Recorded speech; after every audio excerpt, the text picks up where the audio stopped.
आज हम लोग कक्षा 4 के पर्यावरण नामक किताब से पाठ नंबर 7, जिसका नाम है जंतुओं में अनुकूलन, अंग्रेजी में इसको बोलेंगे एडाप्टेशन इन एनिमल्स। इस चैप्टर का या इस पाठ का हम लोग अध्ययन करेंगे। तो सबसे पहले हम लोग जानते हैं कि हमारे जो परिवेश है उस परिवेश में अनेक प्रकार के जीव जंतु पाए जाते हैं। अब जीव जंतु किसे कहते हैं? जिसके अंदर जान होता है उसको हम लोग बोलते हैं जीव जंतु। क्या होता है? जीव जंतु उसको कहते हैं जिसमें जान होता है। और ये जो जीव जंतु होते हैं वो अलग अलग जगह पे पाए जाते हैं। कुछ जीव जंतु ऐसे होते हैं जो धरती पे पाए जाते हैं और कुछ जीव जंतु ऐसे होते हैं जो पानी में पाए जाते हैं, कुछ पेड़ पर पाए जाते हैं, कुछ हवा में उड़ते हुए पाए जाते हैं और कुछ जीव जंतु ऐसे होते हैं जो जमीन पर भी रहते हैं और पानी में भी पाए जाते हैं। तो ये जो जीव जंतु है विभिन्न विभिन्न जगहों पे क्यों रहते हैं या उनको रहने से क्या वहाँ पे मिलता है कि वो जो जमीन पे है वो जमीन पे रहते हैं, कुछ पेड़ पे रहते हैं, क्यों रहते हैं? तो जो जीव जंतु जहाँ पे रहता है वहाँ पे उसको हम बोलते हैं वासस्थान। जैसे हम लोग मनुष्य हैं तो मनुष्य कहाँ रहता है? जमीन पे रहता है और जमीन पे हम लोग अपना एक घर बना के रहते हैं। जिस जगह पे रहते हैं उस जगह को वासस्थान कहते हैं। अंग्रेजी में उसको बोलते हैं हैबिटेट। क्या बोलते हैं उसको? हैबिटेट। हैबिटेट किसे कहते हैं? जहाँ पर हमको 4 तरह की सुविधा मिलती है, जिसको कहते हैं भोजन, सुरक्षा, मनोरंजन और प्रजनन। जो हमारा जो घर होता है उस घर में हमको 4 सुविधा मिलना चाहिए। पहला सुविधा होता है जहाँ पे भोजन मिलना चाहिए, दूसरा सुविधा होता है जहाँ पे हमको सुरक्षा मिलना चाहिए, जिसको हम लोग अंग्रेजी में कहते हैं सिक्योरिटी। तीसरा होता है मनोरंजन। इस मनोरंजन को हम लोग बोल सकते हैं रिक्रिएशन। और प्रजनन, प्रजनन होता है बच्चा पैदा करने की सुविधा, जिसको हम लोग बोलते हैं रिप्रोडक्शन। तो हैबिटेट मतलब जो आवास होता है, घर होता है, वो इसी 4 चीजों से मिलकर बना होता है। पहला है फूड, दूसरा है सेंटर, तीसरा है रिक्रिएशन और चौथा है रिप्रोडक्शन। फूड, सेंटर, रिक्रिएशन और रिप्रोडक्शन, इन 4 चीजों को मिला देंगे तो हमारा वो आवास बन जाएगा या हम उसको बोलते हैं हैबिटेट या वासस्थान। अब वासस्थान के आधार पर हम जीवों को जो है 4 भागों में बांटते हैं। जो पहला जो उदाहरण है, पहला जो वर्गीकरण है वह है खलचर। तो खलचर ऐसे जीवों को कहते हैं जो जमीन पर रहते हैं। जमीन पर रहने वाले जीवों को खलचर जीव कहते हैं। उसको अंग्रेजी में बोलते हैं टेरेस्ट्रियल। क्या बोलते हैं उसको? टेरेस्ट्रियल बोलते हैं। ऐसे जीव जो सिर्फ जमीन पर रहते हैं या जो सिर्फ थल पर रहते हैं उसको टेरेस्ट्रियल। कुत्ता हो गया, बिल्ली हो गया, ऐसे जीवों को हम बोलते हैं खलचर जीव या टेरेस्ट्रियल एनिमल्स। कुछ ऐसे जीव होते हैं जो सिर्फ और सिर्फ पानी में रहते हैं, उनको हम बोलते हैं जलचर। अंग्रेजी में उसको बोलते हैं एक्वेटिक। जैसे मछली हो गया, जोंक हो गया, घोंघा हो गया, केकड़े हो गए, ऐसे जीव जो पानी में रहते हैं उनको जलचर या एक्वेटिक एनिमल्स कहते हैं। तीसरे तरह के जो जीव होते हैं जो उड़ते हैं, जिनके पंख होते हैं, जो आसमान में उड़ते हैं, उसको बोलते हैं नभचर या अंग्रेजी में उसको बोलते हैं एरियल एनिमल्स। जैसे कौवा हो गया, गौरैया हो गया, चील हो गया। चौथा जो तरीका है या तरह है उसको बोलते हैं उभयचर। कुछ जीव ऐसे होते हैं जो पानी में भी रहते हैं और जो जीव जमीन पर भी रहते हैं। जैसे कछुआ हो गया और मेढक। ऐसे जीवों को उभयचर एनिमल्स कहते हैं या एम्फीबियंस कहते हैं। क्या कहते हैं? उसमें ऐसे जीवों को रखते हैं जो सिर्फ पेड़ों पर रहते हैं। उन पेड़ों उसको बोलते हैं, ऐसे जीवों को वृक्षाश्रयी एनिमल या वृक्षाश्रयी जीव, एर्बोरियल एनिमल्स। तो एर्बोरियल एनिमल्स का नाम क्या आप बता सकते हैं? कोई ऐसा जीव बताइए जो सिर्फ पेड़ पर रहता है। कौन सा जीव है? बंदर। कौन बताएगा यहाँ पे आकर? हाँ, आप बताओ यहाँ पे। बंदर। बंदर एक ऐसा जीव है जो सिर्फ और सिर्फ पेड़ पर आता है, तो उसको बोलते हैं एर्बोरियल। बहुत अच्छा टाइम हो जाइए इनके। हम यहाँ पे जंतु का नाम लिखेंगे और आपसे पूछेंगे कि वह जंतु जलचर है कि फलचर है कि नभयचर है कि उभयचर। वहां पे मैं टिक लगा दूंगा। तो सबसे पहले क्रम संख्या 1 में मैं यहाँ पे नाम लिखता हूँ ऊंट का नाम। ऊंट देखे हम लोग? ऊंट क्या है? फलचर है कि जलचर है कि नभयचर है कि उभयचर? कौन बताएगा? कौन बताया? हाँ, आप बताइए ऊंट क्या है? फलचर है। बहुत बढ़िया, बहुत अच्छा, वेरी गुड। टाइम मिला के लिए। चलिए दूसरा जो है मैं नाम लिखने जा रहा हूँ वह है झींगा। झींगा मछली जानते हो ना? चलिए झींगा। चलिए जिससे पूछेंगे वही बताएगा। ये क्या है? फलचर है कि जलचर है कि नभयचर है कि उभयचर है? चलिए आप बताइए। झींगा क्या है? जलचर है। बहुत सुंदर। तो जलचर में ऐसे साइन का टिक के निशान बना देंगे। चलिए तीसरा जो है उसका मैं जा रहा हूं बनाने, नाम लिखने जा रहा हूं। ये जो एनिमल है इसके बारे में आपको बताना है। बताओगे कि नहीं बताओगे? बहुत अच्छे। चमगादड़। बैठ।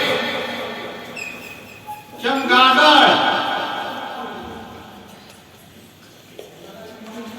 चमगादड़ कौन बताएगा? हाँ आपको, हाँ तुम बताओ। चलो शीतल बताओ। शीतल दौड़ जाओ, दौड़ के। चमगादड़।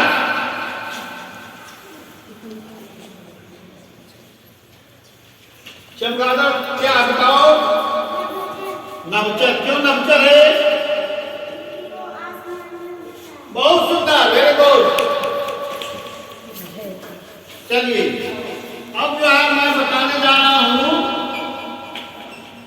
एक ऐसा जानवर जो, क्या नाम है उसका? क्रोकोडाइल। क्रोकोडाइल को हिंदी में क्या कहते हैं?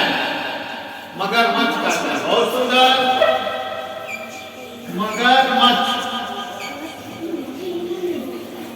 मगरमच्छ कहाँ रहता है? कौन सा जानवर है? चलिए आप बताओ। मगरमच्छ कैसा जानवर है? हाँ दौड़ जाइए, बताइए। हाँ बताओ। हाँ पानी में और जमीन पे दोनों रहता है, उभयचर है। चलो बहुत अच्छा। टाइम लगाने के लिए।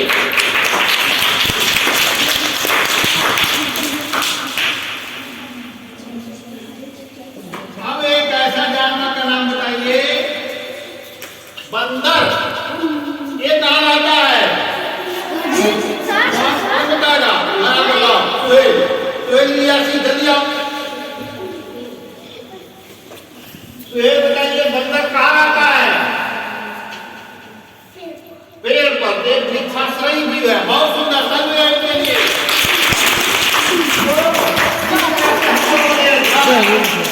सब के लिए कि जो जानवर होते हैं, ये जो जानवर है, ऊंट है, झींगा है, चमगादड़ है, मगरमच्छ है और बंदर है, फलचर, जलचर, नभयचर, उभयचर और वृक्षाश्रयी जीव है, एर्बोरियल एनिमल्स हैं। ये अलग अलग इनका निवास स्थान है।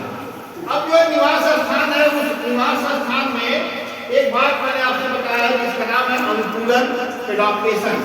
एडाप्टेशन किसे कहते हैं? एडाप्टेशन का मतलब होता है परिस्थितियों के हिसाब से ताल में बैठाना। परिस्थितियों के हिसाब से ताल में बैठाने को बोलते हैं एडाप्टेशन। समझ आया? चलिए तो अपने परिवेश के हिसाब से जब हम ताल में स्थापित करने के लिए अपने आदतों में, अपने कार्य में, अपने व्यवहार में जब हम परिवर्तन करते हैं तो हम उसको कहते हैं अनुकूलन या एडाप्टेशन कहते हैं। अनुकूलन जो होता है चार कारणों से होता है। पहला है भोजन की उपलब्धता। भोजन की उपलब्धता जैसे मान लीजिए हमारे परिवेश में के अनुरूप जो तालमेल जो हम बैठाएंगे तो उसको अनुकूलन करते हैं। जैसे भोजन की उपलब्धता, जैसे इस समय हमारे पूर्वांचल में हम लोग देखते हुए एक पक्षी आया है या आज बहुत सारे पक्षी आए हैं, वह पक्षी कभी नहीं दिखाई पड़ता। उस पक्षी का नाम कौन बता सकता है?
कभी कभी बहुत ठंडक जब पड़ती है तो ठंडे स्थानों से लोग गर्म स्थानों की तरफ क्या करते हैं?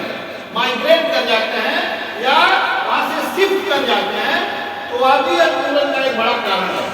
तीसरा होता है प्रजनन।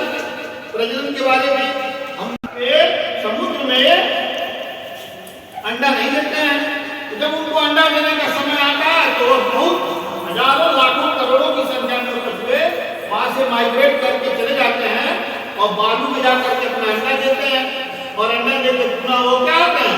समुद्र में चले जाते हैं। तो प्रजनन के लिए भी बहुत सारे जीव को एक जगह से दूसरे जगह पे शिफ्ट करते हैं। उसी तरीके से बहुत सारी पक्षियां भी प्रजनन के लिए शिफ्ट करती हैं।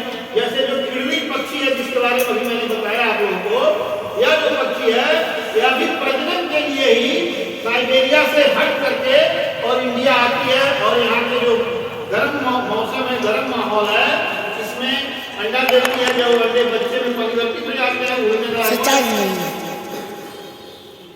लायक हो जाते हैं, तो वह उनको ले करके अपने देश को उनके चली जाती है। और शत्रुओं से रक्षा, यह भी जो है एडाप्टेशन का एक बहुत बड़ा कारण है। कुछ ऐसे जीव जंतु हैं जिनके शत्रु बहुत होते हैं, तो जब उनके शत्रु शिकार करने के लिए आते हैं तो वहां से भाग करके यहाँ चले आते हैं और अपने आप को एडाप्ट कर लेते हैं, अपने आप को बचा लेते हैं। तो यह तो हो गया अनुकूलन किसे कहते हैं। अब हम बात करते हैं विशिष्ट लक्षण या शारीरिक संरचनाएं जिसके वजह से जीव जो होता है किसी जगह पे रहने के लिए अपने आप को अनुकूलित महसूस करता है। जैसे आप लोगों ने मछली देखा होगा, मछली का जो शरीर होता है वह नाव की आकार का होता है। जैसे नाव आगे पतला होता है, पीछे पतला होता है, बीच में चौड़ा होता है ना, उसी तरीके से यह जो मछली है इसका भी शरीर आगे पतला, पीछे पतला और बीच में चौड़ा होता है, एकदम नाव की आकार का होता है। ऐसे शरीर को बोलते हैं धारा रेखित शरीर। धारा रेखित शरीर बोलते हैं, जो धारा में रेखा बनाते हुए धारा की पानी को फाड़ते हुए आगे बढ़ जाता है, उसको बोलते हैं धारा रेखित। नाम ऐसा होता है, अब करके तैरने में सहायता करता है। इसीलिए मछली जो होती है वो कितना भी तेज पानी का दबाव होता है उसमें पानी को चीर करके और आगे अपने जो उसका जो मुंह होता है पानी को चीरते हुए पंखों की सहायता से आगे बढ़ते हुए चली जाती है। उसी तरीके से जो उसका पूंछ है मछली का, यह पतवार की तरह से काम करता है। जैसे चप्पू चलाते हैं ना, चलाते हैं ना, उसी तरीके से पतवार की तरह से काम करता है और मछली के शरीर को आगे धकेलते हुए चला जाता है। मछली में जो सबसे महत्वपूर्ण अंग पाया जाता है उसको बोलते हैं गिल्स। ये जो गिल्स है, जैसे हम लोग के शरीर में सांस लेने के लिए फेफड़ा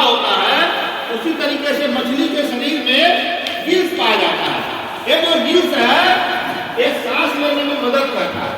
आप देखिए मछली जब पानी में रहती है ना तो बार बार मुंह खोलती है, ऐसे खोलती है ना, ऐसे फिर बंद करती है, फिर खोलती है, फिर बंद करती है। जैसे मुंह खोलती है उसके मुंह में पानी आ जाता है, और जब बंद करती है तो उसका जो गलफड़ है वो फैल जाता है, देखते हुए फैल जाता है, पानी बाहर निकल जाता है। तो जब मछली सोचने वाली बात है कि मछली बार बार अपना मुंह खोलती है और बंद करती है, तो क्यों करती है? इसलिए करती है क्योंकि जैसे वो मुंह खोलती है तो पानी उसके मुंह में जाता है, और उस पानी के साथ साथ जो घुली हुई ऑक्सीजन है जिसको हवा कहते हैं, सांस लेने के लिए जरूरी है ना, वह भी उसके शरीर में चला जाता है। और जब घुली हुई ऑक्सीजन या हवा उसके शरीर में जब जाती है तो मछली को जिंदा रहने के लिए ऑक्सीजन मिल जाता है, और जो गिल्स के रास्ते से जो अधिक पानी होता है वो निकलता रहता है। इसीलिए बार बार मछली पानी में मुंह खोलती है, बंद करती है और आराम से तैरती है।